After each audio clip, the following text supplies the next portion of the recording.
Compass অবশেষে সমস্ত প্রমাণ দিয়ে মুক্তিকে অ্যারেস্ট করালো এবং অখিলেশ বলল, "তুমি জেলেরই থাকার যোগ্য মুক্তি, তুমি যা করেছ।" বন্ধুরা, কম্পাসের চলন্ত পর্বে আমরা দেখব যখন ঋতুজা বলে, "ছি মুক্তি ছি! তুমি আমার সন্তানের সাথে এ বাজে ব্যবহার করলে? কিভাবে?" তখনই সেনাপতি বলে, "না মাসি, তুমি কিচ্ছু করো না, ওকে ছেড়ে দাও।" তারপরেই ঋতুজা বলে, "কি গো অখিলেশ, তুমি কিছু বলবে না? তোমার গার্লফ্রেন্ড বলে সবসময় এড়িয়ে যাবে?"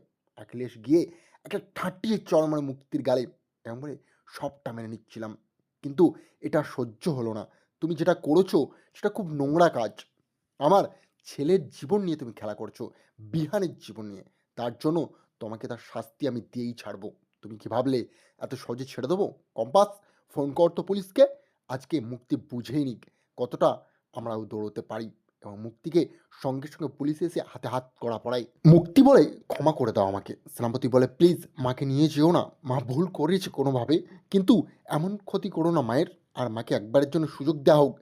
মুক্তি সবার সামনে ক্ষমা চায় এবং বলে, "আমাকে ছেড়ে দিন।" কিন্তু কম্পাস বলে, "না, এই শাস্তির কোনোভাবেই ক্ষমা নেই।" তারপরেই বিহান তাকে জড়িয়ে ধরে আই লাভ ইউ বলে এবং বলে, "আমাকে ক্ষমা করে দাও।"